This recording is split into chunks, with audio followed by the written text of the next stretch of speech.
And this world keeps on turning. Yeah. Let's just be glad we had this time to spend together. Oh, there is no need to watch the bridges that we're burning.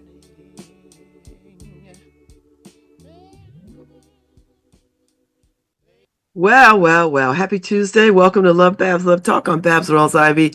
Of course, it takes me forever to log in because Zoom does what it wants to do. I don't got no control over it. No matter how early I try to get in, it just won't let me. So I hope everybody is well. I hope everybody's in good spirits. We lost Roberta Flack yesterday, and I was feeling some kind of way. Not only did we lose Roberta Flack,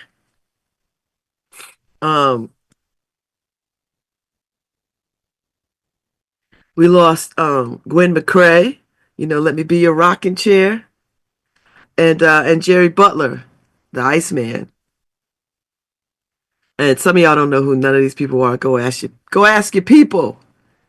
So three greats in one shot is challenging. But Roberta Flack hit the hardest. I think I knew Roberta Flack because she was a client of the Terry Williams Agency for a hot minute, and she was a lovely person to work with, and she sent me a box of Twizzlers for my birthday, like a giant Costco size box of Twizzlers, and I thought that was the nicest thing because she didn't have to do a damn thing, but she did. So she is greatly missed. I've been playing her all day yesterday. I'll probably play her some more today. Mix in a little Gwen McCrae and a little Jerry Butler, and round out my my tribute, my in memoriam. So anyway, the weather is pretty good out. Let me first and foremost say happy birthday to the Gold Girl. My baby is 23 today. Time flew by. She is 23. It's been a ride. It's dizzying how fast it has gone by from this itty bitty, just 5-pound baby to this 23-year-old woman, So today's her birthday. She's having dinner with her siblings, her biological siblings, and her adopted siblings. I'm not joining them because they're going all the way to Stanford. I am not in the mood for that. So they're going all the way to Stanford for, what do you call those steakhouses? I think it's a particular place where they bring all the meat out and you can keep eating. They just keep bringing it. I went to one time, me and Lawrence, with my sister and brother-in-law and my brother and sister-in-law, and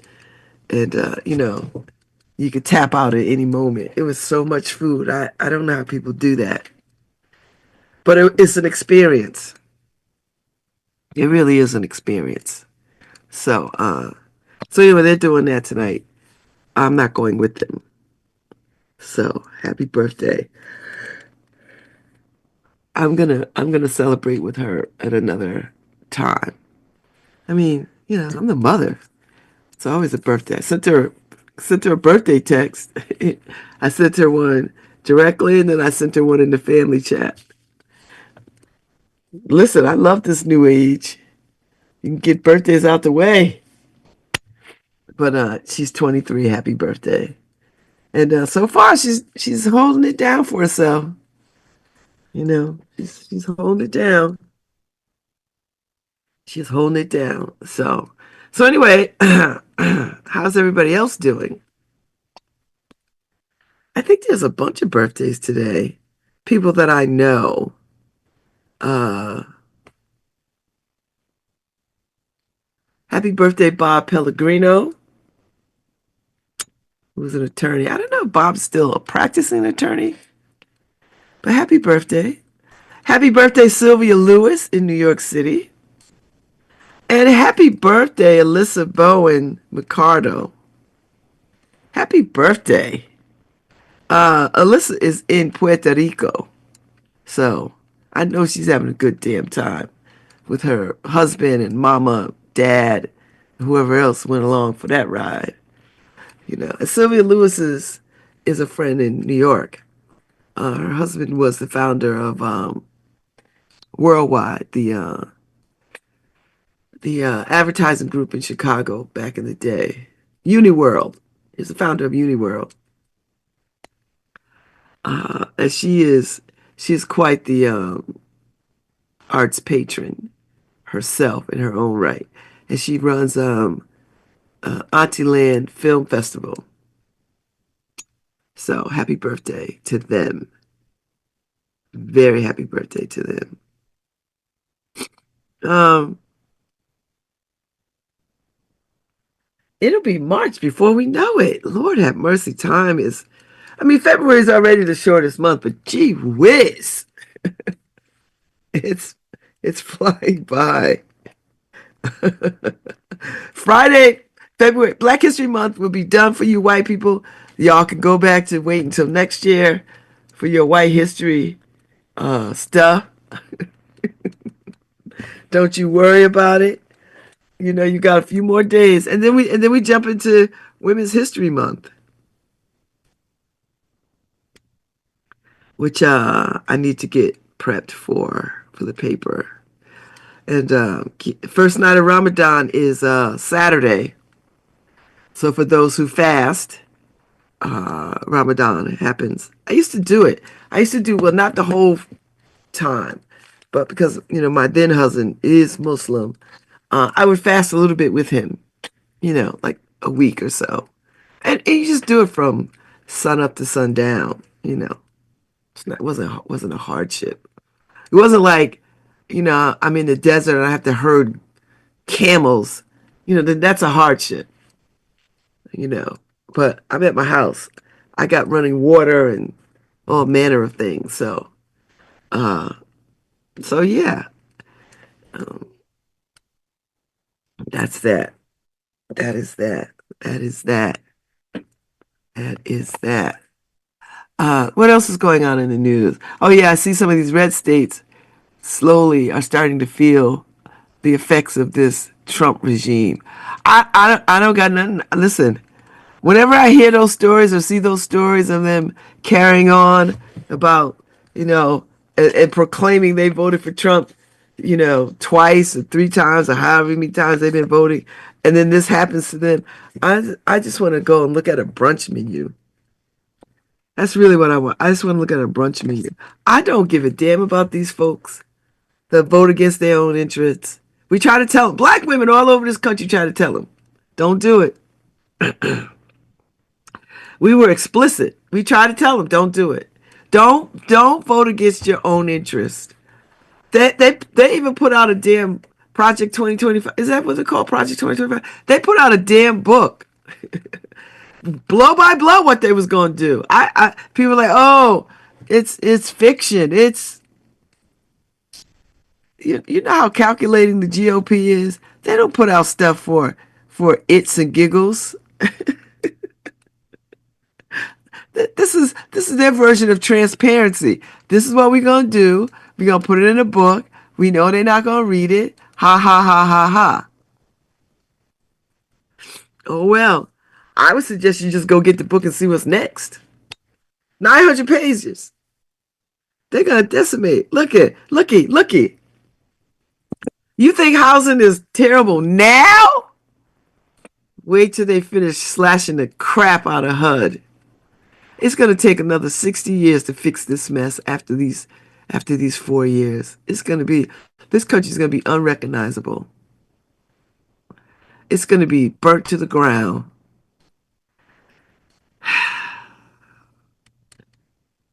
You cannot leave these matters in the hands of white folks. You just can't do it because they don't have any regard. No regard. None. They don't care. It was like, oh, as long as we don't have niggas in there. I'm sorry. That might be offensive to some people. Think how I feel saying it. It's offensive. But it's the word that, they created and devised and hurled at us. So I only want them I only want to use the words that they use. So they'd rather have all these talk show clowns running the government than actual qualified people. Talk about DEI. I don't think they know what DEI means. Because now they're flipping out. Wait till you people stop getting their benefits, or you can't get nobody on the phone. You already can't get nobody on the phone. You can forget about it. You can forget about it. So that's the way of the world. That is the way of the world. So anyway, what is happiness on? What is the happiness up these days? I want to know what's going on. I want to know what else is happening. I feel like I want to go swimming. I'm looking at kids in the swimming pool, and uh, they look so good in the pool. I haven't been in a pool in a long time, so maybe I'll take up swimming. So I did watch the last night of Joy Reid last night. MSNBC is trash. They got rid of all the people of color, all of them. The Asian chick, Joy, um, all the people of color. They were like, bye bye. And Rachel Maddow read them for filth about it. I was like, go ahead, Rachel. Rachel was like, fire me if you want to. And you know what I could go do? I could go tour this country and talk all the ish I want. I don't got to be on your TV every night. I could be speaking all over this country and peddling my books. So she called him for filth. What are they going to do? Call in the office and say what? What? Rachel Maddow speaks truth to power. She don't mince her words, and she doesn't come with lies or half-truths. She backs it up. And guess what else? She is an actual journalist, a learned journalist. She's not some lip glossed up, tits up to her neck Barbie doll. No, I don't want to insult Barbie because I like a good Barbie doll. These chicks on that other network, I don't know how they keep jobs. Well, they keep jobs because there are no old women on that network. After you get a certain age, they boot you. And then I see Don Lemon going in on Megan. What's her name? Megan Kelly. But my favorite Megan Kelly diss is the young woman that played Laura Ingalls on Little House on the Prairie, and she called Megan Kelly Nelly. and then and in true internet fashion, somebody put a picture of Megan Kelly side by side with Nelly. Nelly Olsen from Little House on the Prairie. Remember Little House on the Prairie on TV? And she was always such a Karen. She was the original Karen.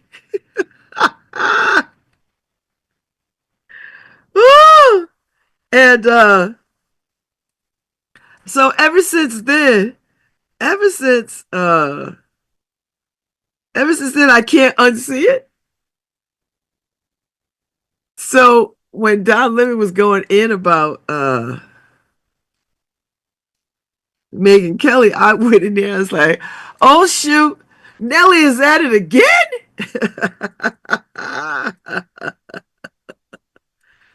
Nellie from Little House on the Melissa Gilbert called her that. Melissa Gilbert said, Nellie Olsen?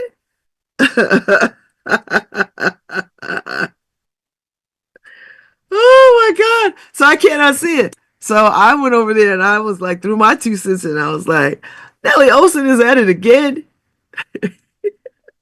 And everybody in the comments like, oh my God, that is hilarious. I said, Nellie Olsen's out here causing trouble again. I said, Tamara Hall show is doing well. Megan Kelly out here walking these streets. She don't got nothing else to do. She doesn't have anything else to do. Bless her heart. And you know how they do white women in that industry. They just diss white women in that industry hard. Once that neck start wobbling, them crow's feet show up around those eyes, and then those laugh frowns, ain't enough Botox in the world to straighten that out. Although, have you seen Jane Fonda? Jane Fonda and Martha Stewart must have the same plastic surgeon. I don't.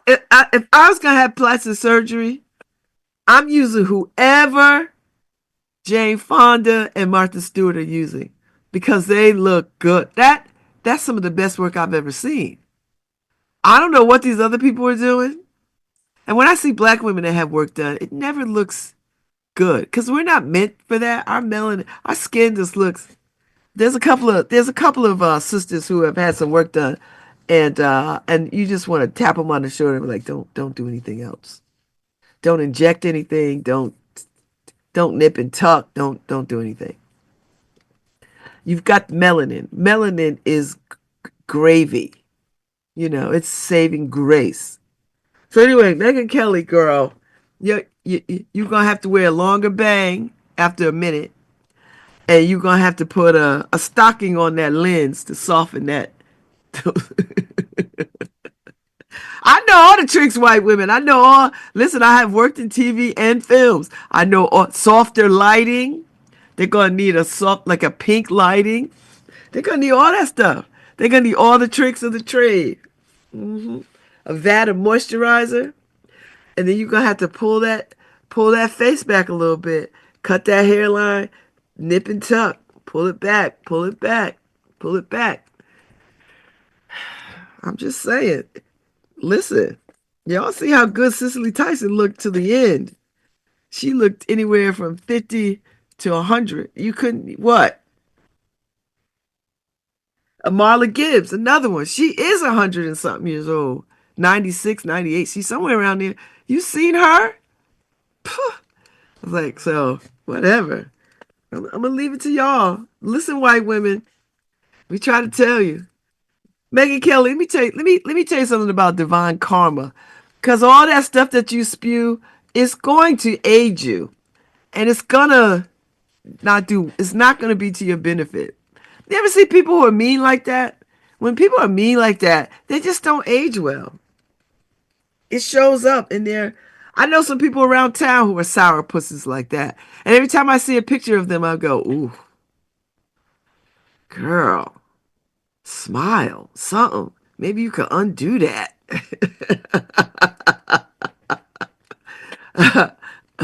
Now y'all run around town and look at people all you want. I'm not going to say no names because I'm not going to start that trouble. And believe me, I'm not afraid to start trouble. It's just unnecessary trouble. And with everything that we got going on, we don't need any battles or beef. So I'm gonna leave it. I'm gonna leave it to y'all to do your own investigative work. Just look at people. Just look at them. And you know the mean girls around town. Y'all know who they are. Y'all know the mean girls. The mean ones. Every time you see them, they got their brow furrowed, or they don't have nothing nice to say about nobody. You ever meet people like that? And you're like, damn, why'd you even come outside? Stay in the house. Keep all that poison inside your doors because you're not doing nobody no favors. And you're just aging yourself when you do that stuff. Your body has memory. Your body responds. And everything you say is pretty much prayer.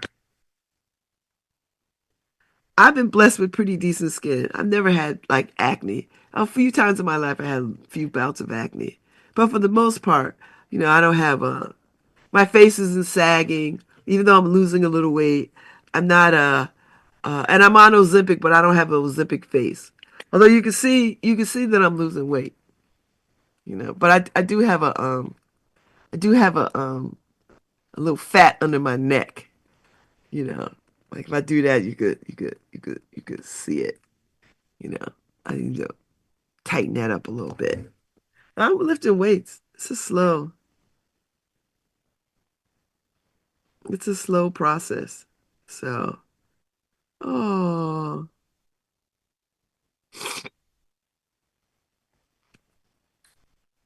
so, you know, anyway, slow process, but I'm getting to it. Have you seen Lizzo? Lizzo's looking pretty damn good. She is looking really, really good. I mean, no matter what her size, she's been scantily clad, so that has not changed. And she out here peddling that yitty. She looks good. I always thought she was a gorgeous looking woman. It takes. I don't think it takes a whole lot of confidence to be confident. You just have to make up your damn mind. And she just decidedly made up her mind. You know, I'm one of these women. I'm not one of these women who's like, who does this? Do I look good in this? Does this look good? I never ask people if I look good in something. I've not done that in 40 years. If I put on something, baby, I put it on. There's a meme that goes around this brother. And he's like a cool cat brother, like he's like one of them old school brothers. He's like, baby, when I go out, I like to put it on. I like to put it on. Me too. That's like people are like, oh, somebody asked me. I was talking about tuxedos. I have like three tuxedos. I have a navy blue, a black, and then I have a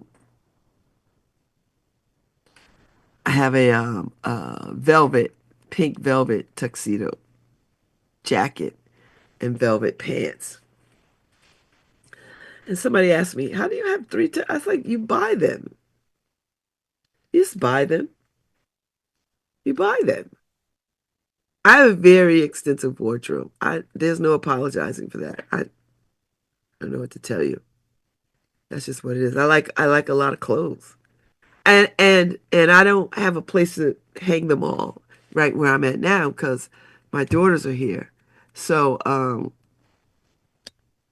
but someday I'm gonna have a space where I could properly hang my clothes again so I could wear more of them. Because it takes some doing to sort of find things that I want to wear. So so that's my hope and my prayer. Also, uh, sidebar. Um, Prayers to Milda and her mother. Um, Her mother is in the hospital running some tests. Something is ailing her.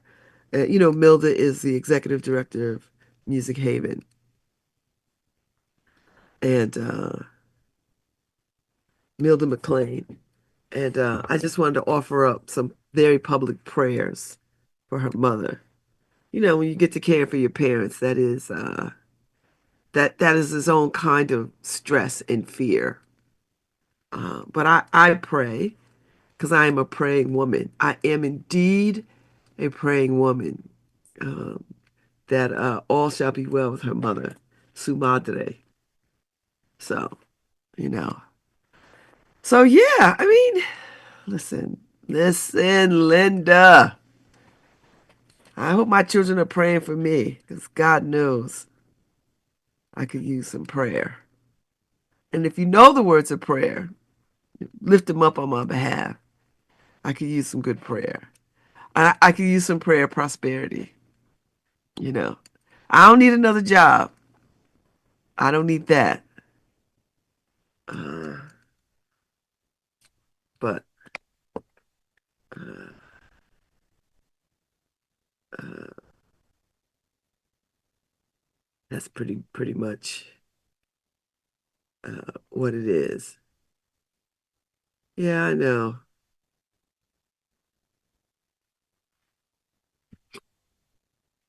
So anyway, so yeah. So I watched Joy Reid last night. She's such a I just don't understand what MSNBC is doing. I thought she was a jewel in their crown, but I guess they just want it all white all the time, you know. And Lester Holt is leaving NBC as the anchor, the evening news anchor. And Lester Holt is up in age. I know he's like, I want to do something else. I don't want to be getting coming in here every day. You know, I'm not mad at him. I don't get that. I get that. He's on his way out. Lester's like, listen, he's 65. Oh, he's only 65. Happy birthday to you. Happy birthday to you. Happy birthday. Happy birthday to you. Happy birthday, Margot. Go, girl. Mommy. You're welcome. Yeah, she just came inside there. Got to give her some happy birthday love. So Lester Holt is leaving. No, I really thought Lester was a little bit older. He's 65. Lester's like, I'm out.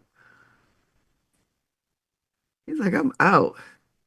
He was there for a decade. I remember when he stepped into the role. It was like a big deal because there hadn't been another black man running it since Max. Remember Mac? The black guy at ABC, who was gorgeous. Lester Holt was not that gorgeous. Good looking, but not that gorgeous. Not that gorgeous. So, so anyway, I doubt they get anybody black. The world is trying to just be white as white as white. So they're gonna go back to white because I think they feel like white is where it's at right now because they got a they got this Nazi president. So we'll see. Oh, Tom Lamas. Is Tom Lamas white or is he white presenting Latino? Tom Lamas. Huh. Well, we'll see. Oh, Haley Jackson. I don't, I don't know. She looks white,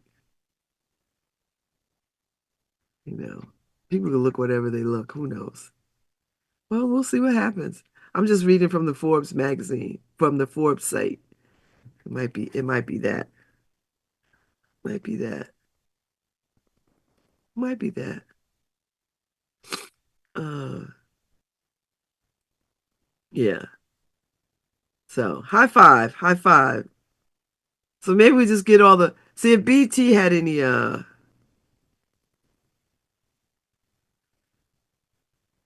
if BT had any life to it, these people could be there because BET could be our HBCU spot, a safety spot. But I don't know who's running BET these days.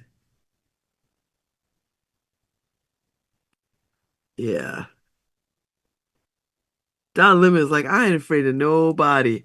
I don't work for none of you hoes.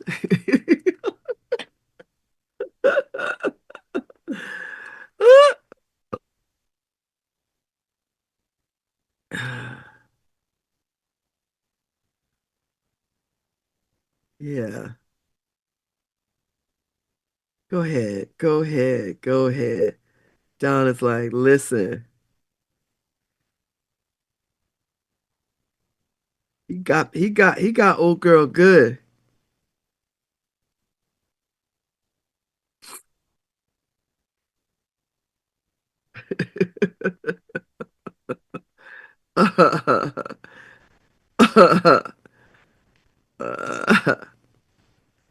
I think that's how that goes.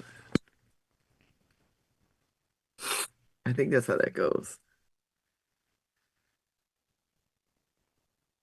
Mm. Don Lemon out here chopping people up. I ain't mad at him though. What you gonna do? What you won't do for love. You tried everything, but you won't give up. The new series started yesterday. Um, what's it called? I have it on save. So I figure out because it's a new soap opera. Um, the black ass soap opera, and I saved it on my DVR on my TV because I knew I was gonna. It comes on every day at 2 o'clock, so it's a bona fide soap opera. So I figure if I just tape it every day, I won't miss it. But I haven't watched it yet. So today is day two. Beyond the Gates, and it's got some amazing people in this cast. So I'm looking forward to watching. It's been a long time since I got into a good soap opera. So this gives me opportunity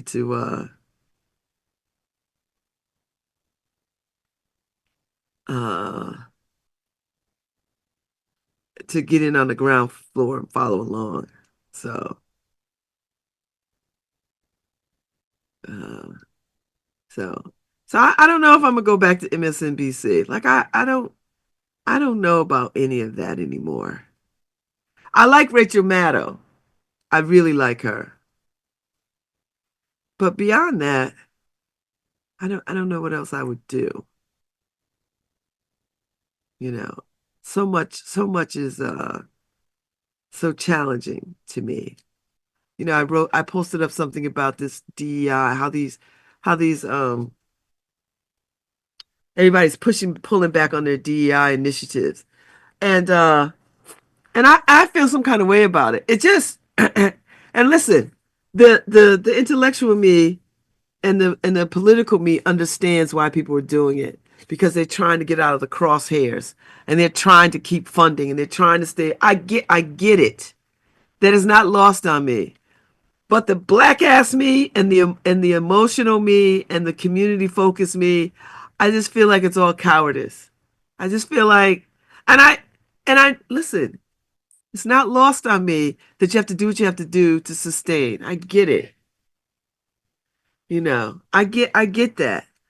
I still feel some kind of way about the way that people are rushing and they're using language that is so I don't even think they think about it. And I had to check somebody in a meeting the other day about, well, we have to scrub our site. I was like, you know what I said, what we're doing is we're removing any hint of equity and inclusion and diversity. That's what we're doing. We're not scrubbing anything. Like we're not committing genocide. We're not committing racial cleansing here, you know. And so often people just keep speaking without, understanding the language is spells and spells are powerful. So I feel some kind of way. Yeah, I know who's taking the hour. Um I know who's taking the hour, Harry, Simone Sanders, Richard Steele, and I know Simone Sanders, so I get it. That's not the point that I'm making, you know. The point that I'm making is that they're categorically making these changes. I think Joy Reid has a solid voice and ought to be and has done her homework and ought to be in that network lineup, you know. So, but I'm not so sure I'm going to engage in that level of watching the news because I feel like, and I'm not someone who is ignoring the news. I don't, you know, 'cause I still read a ridiculous amount of newspapers. I still, I'm still a news junkie at my core. Uh, but there's just some things I just can't do just because, you know. And and it's just like white supremacy to sort of challenge you to like what? So now we don't support Simone And these people, no, I don't think that's the call either. You know, I think two things can be true at the same time. We can express our sadness and our outrage at Joy Reid losing her spot, and we can also say, okay, let's rally around, these folks. So it's all right. We don't have to you don't have to live by one sort of emotion. We are dimensional people. At least some of us are, and so we can surf between our emotions and still understand what we're up against and still see the hand of white supremacy. We still could see it. So yeah. So I I'm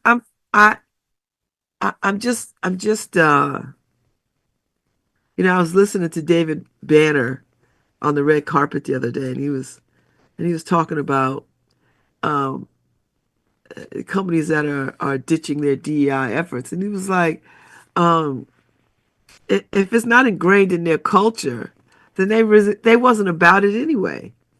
They was just on the bandwagon. If they could so readily unload it, then they weren't about it anyway. And I honestly, it's a level of cowardice as far as I'm concerned. That, and I listen. I was in a meeting just the other day about this, and I did not say we were cowardly, but I did just ask people to be mindful of language and how this feels.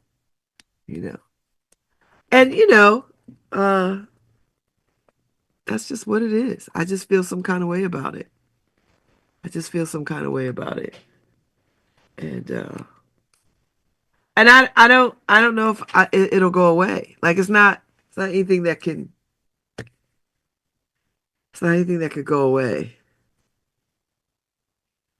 You know, not anything. Wow, really?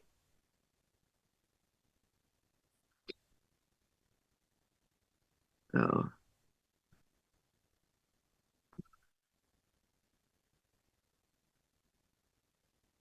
so that's where I'm at. I'm just in that space. And high five to Chris Murphy out there, just about it. He is about it. Chris is like, if I have to be out here by myself, sounding the alarm, so be it. I ain't scared of none of these hoes. And the New York Times said Senator Chris Murphy of Connecticut has staged a loud and constant resistance to President Trump at a time when Democrats are struggling to figure out how to respond to him. In social media posts, floor speeches, and essays, Murphy is attempting to explain that what is happening in Washington is very simple. It's a billionaire takeover of American democracy, and he would be right.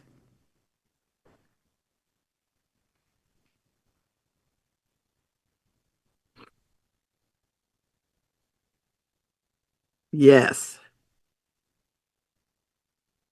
yes. You know, I'm just saying he is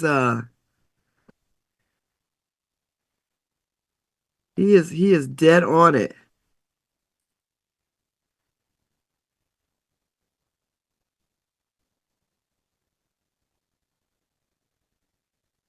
So I'm with you.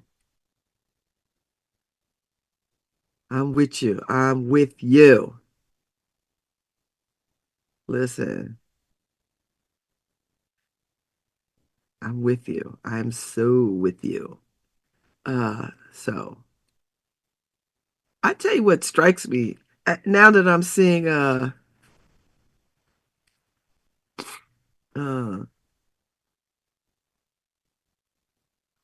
now I was thinking about this last night because I was thinking about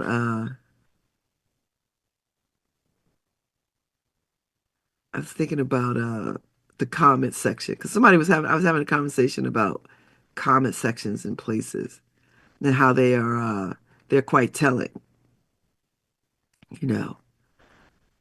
And I used to be so like disenchanted by them. I still am. But what I'm finding is they are an interesting mirror into parts of these United States that that give me a great deal of pause. You know how people how people are feeling and thinking about things. And I used to think I don't know why I thought this. I used to think America had some of the best and the brightest in the world of people. I don't know why I thought this. I think that's just my own romanticism being projected. But I always thought Americans were better, be, be, understood how to be better humans. And what I'm seeing is we are not. We are not. And that will be our undoing. The people who are petty and small and territorial and fearful and hateful and warmongers,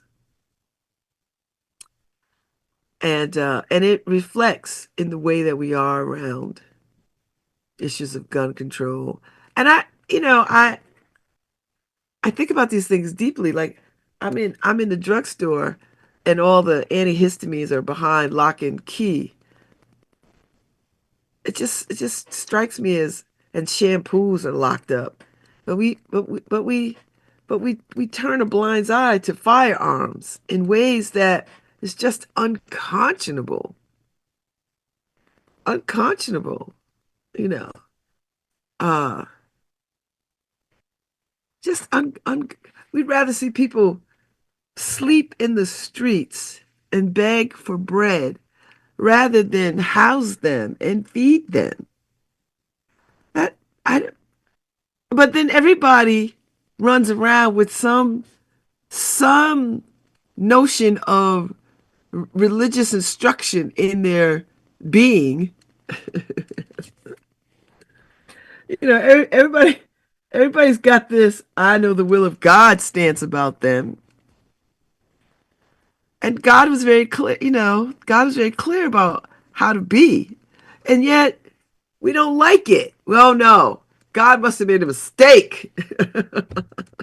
And we, we, every time we, we want to harm gay people or transgender people or people who are different or people who look different or people, just anytime we want to harm people, that is saying we don't care what God says. This is what we doing. Because that's essentially what you have to do in order to harm people. You have to say, I don't care what God says. I don't even really believe that stuff. This is what I'm doing. And that goes for anybody that swears by some religious foundation, whether you're Jewish or Muslim or Christian, Protestant, Catholic, whatever. If you can make the case for killing, you're not doing God's work. That's just it. This is a hell of a judgment to make, but I'm making it. I'm making it. I ain't killed nobody, you know. But I don't have to physically kill anybody to be duplicitous in, complicit in the killing of people. Let that sink in. You know, for every time that we kill people, and no one is registering their outrage, then we're saying yes, go ahead, kill in my name. That's heavy. It's a deep dive into who we are, and we're gonna have to get there. We're gonna have to get there. You know, it's a lot, but I'm always willing to take the deep dive. Personally, I am. I don't know about y'all, but I am always willing to take the deep dive because you get somewhere. So anyway, I'm gonna go take a break. I'm gonna take a break, and then I'll be back. We'll talk some more. We'll chat some more. Oh, thank you, Harry. I was hoping you'd play some Roberta Flack. Ugh. Hi, this is Babz Rawls-Ivy from New Haven, Connecticut, and you're listening to WNHHLP 103.5 FM, streaming live at newhavenindependent.org.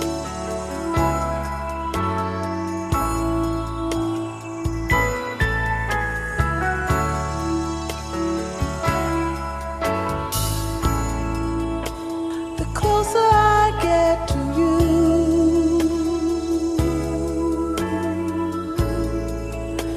the more you make me see.